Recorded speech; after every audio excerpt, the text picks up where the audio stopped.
नमस्कार मित्रांनो, जय जगन्नाथ. आज आपण भारतातील सर्वात पवित्र आणि रहस्यमय मंदिरापैकी अ, एक असलेल्या जगन्नाथपुरी मंदिराची संपूर्ण माहिती जाणून घेणार आहोत.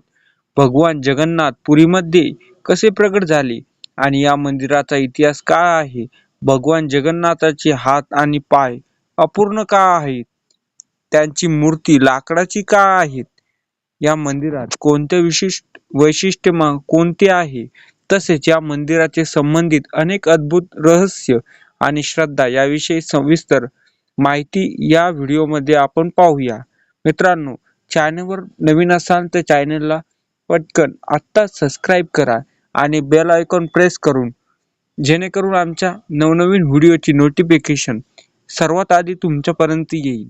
मित्रांनो, व्हिडिओ सुरू करण्याआधी सर्वांनी जय जगन्नाथ कमेंटमध्ये नक्की लिहा. जगन्नाथपुरी कुठे आहे? भगवान जगन्नाथाचे प्रसिद्ध मंदिर भारतातील ओडिशा राज्यातील पुरी या पवित्र शहरात आहे. पुरी हे हिंदू धर्मातील 4 प्रमुख धामापैकी एक आहे. बद्रीनाथ, द्वारका, रामेश्वरम आणि पुरी हे 4 धामे मानली जातात. जगन्नाथ मंदिर लाखो भक्तांचे श्रद्धा केंद्र असून दरवर्षी येथे भव्य रथयात्रा आयोजित केली जाते. भगवान जगन्नाथ पुरीमध्ये कसे आले? पौराणिक कथेनुसार मालवा देशातील राजा इंद्रद्युम्न हे भगवान विष्णूचे महान भक्त होते. त्यांना नीलधावन नावाच्या भगवान विष्णूचे अद्भुत मूर्तीबद्दल माहिती मिळाली. राजाने आपल्या सेवकांना ती मूर्ती शोधून घेण्यासाठी पाठवले. अनेक दिवसांच्या शोधानंतर विद्वान ब्राह्मण, विद्यापती आणि नीलमाधवाचे दर्शन झाले. परंतु जेव्हा राजा स्वतः स्थळी पोहोचले तेव्हा नीलधावन अदृश्य झाले होते. राजा अत्यंत दुःखी झाला. त्यांनी कठोर तपश्चर्या केली. भगवान विष्णूची स्वप्नात दर्शन देऊन सांगितले, समुद्रातून एक दिव्य लाकूड दारुब्रह किनाऱ्यावर येईल, त्यापासून माझी मूर्ती तयार कर. काही दिवसांनी समुद्रकिनारी विशाल दिव्य लाकूड मिळाले. मूर्ती कोणी तयार केली? कथेनुसार भगवान विश्वकर्मा वृद्ध सुताराच्या रूपात आले. त्यांनी एक अट ठेवली, मी बंद खोलीत 21 दिवस मूर्ती तयार करेन. या काळात कोणीही दार उघडू नये. राजा तयार झाले, पण राणीला काळजी वाटू लागली. 15व्या दिवशी त्यांना दार उघडले. दार उघडतानाच विश्वकर्मा अदृश्य झाले. मूर्ती अपूर्ण अवस्थेत राहिली. भगवंतांनी सांगितले, हेच माझे इच्छित रूप आहे. त्यामुळे आज भगवान जगन्नाथ बलभद्रा आणि सुभद्रा यांची मूर्ती अपूर्ण स्वरूपात आहे. भगवान जगन्नाथाचे रूप कसे आहे? भगवान जगन्नाथाचे मोठे गोल डोळे आहे. हात पूर्ण नाहीत, पाय नाहीत, तरीही संपूर्ण जग त्यांना पूर्ण परमेश्वर मानते. यामागील संदेश असा सांगितला जातो की देव प्रत्येक भक्ताकडे सतत पाहतो. देवाला चालण्यासाठी पाय लागत नाही. देवाला कार्य करण्यासाठी हाताची गरज नसते. ते सर्वत्र आहे. 3 प्रमुख देवता. जगन्नाथ मंदिर 3 प्रमुख मूर्ती आहे. भगवान जगन्नाथ श्रीकृष्णाचे रूप आहे. बलभद्र श्रीकृष्णाचे मोठे बंधू. सुभद्रा माता भगवान श्रीकृष्णाची बहीण. त्यासमोर सुदर्शन चक्राचीही पूजा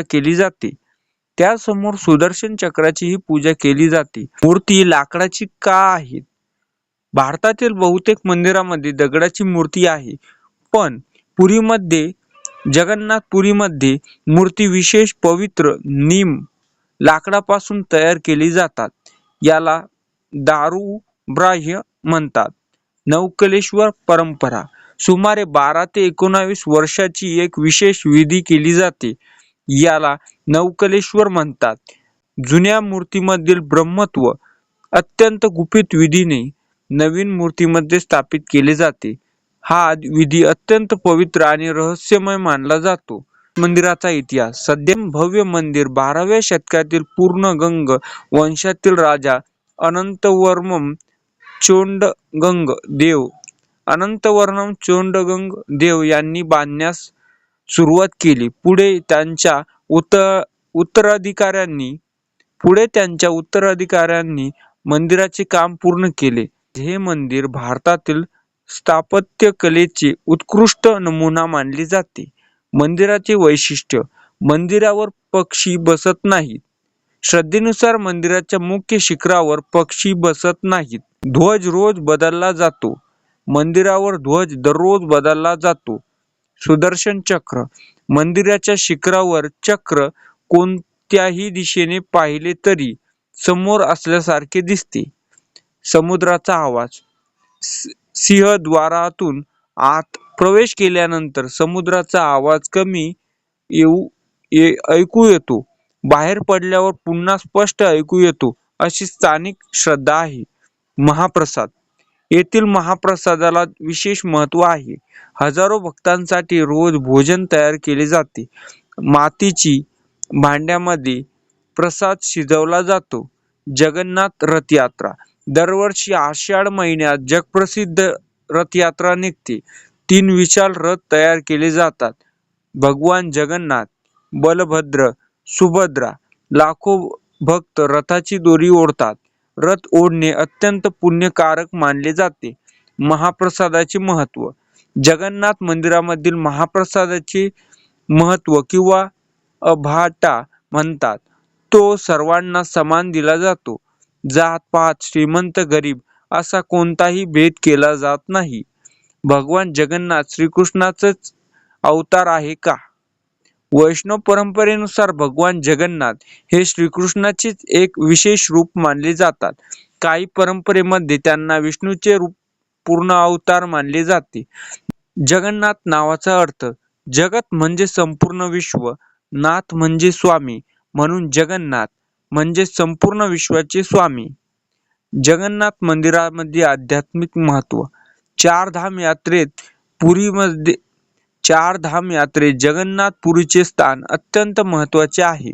असे मानले जाते की येथे भक्तिभावाने दर्शन केल्यास जीवनात शांती, समाधान, आध्यात्मिक उन्नती मिळते. भक्तांनी काय करावे? श्रद्धेने भगवंताचे दर्शन घ्यावे. महाप्रसाद ग्रहण करावा. रथयात्रेत सहभागी व्हावे. शक्य असल्यास जगन्नाथ या नावाचा जप करावा. सर्वांशी प्रेमाने वागावे. भगवान जगन्नाथाकडून मिळणारा संदेश: भगवान जगन्नाथाचे अपूर्ण दिसणारे रूप आपल्याला शिकवते की बाह्य रूपापेक्षा अंतःकरणातील भक्ती श्रेष्ठ आहे. त्याचे विशाल डोळे प्रत्येक भक्तावर कृपादृष्टी ठेवतात. त्याचे स्मरण श्रद्धा, सेवा, क्षमता आणि प्रेमाचा मार्ग दाखवते. जगन्नाथपुरी हे केवळ एक मंदिर नाही, तर भारताच्या आध्यात्मिक भक्ती परंपरा संस्कृतीचे तेजस्वी प्रतीक आहे. भगवान जगन्नाथ, बलभद्रा आणि माता सुभद्रा त्यांच्या दिव्य दर्शनाने लाखो भक्तांना आध्यात्मिक समाधान लाभते. रथयात्रा, महाप्रसाद, नवकलेश परंपरा आणि मंदिरातील वैशिष्ट्य यामुळे जगन्नाथपुरीचे स्थान अद्वितीय आहे. भगवान जगन्नाथाच्या चरणी अशी प्रार्थना करूया: हे जगन्नाथ प्रभू, आमच्या जीवनात समृद्धी, भक्ती, प्रेम, आरोग्य, सुख, समृद्धी आणि सर्वांचे कल्याणाची भावना जागृत कर. जय जगन्नाथ. मित्रांनो, तुम्हाला जर हा व्हिडिओ आवडला असेल तर व्हिडिओला लाईक करा, चॅनलला सबस्क्राईब करा आणि बेल आयकॉन दाबून आमच्या चॅनलला सबस्क्राईब करायला विसरू नका. सर्वांना हा व्हिडिओ कसा वाटला ते कमेंट करून नक्की सांगा. व्हिडिओ आवडला तर लाईक करा आणि चॅनलला सबस्क्राईब करा आणि कमेंटमध्ये जय जगन्नाथ लिहायला विसरू नका. जय जगन्नाथ. धन्यवाद.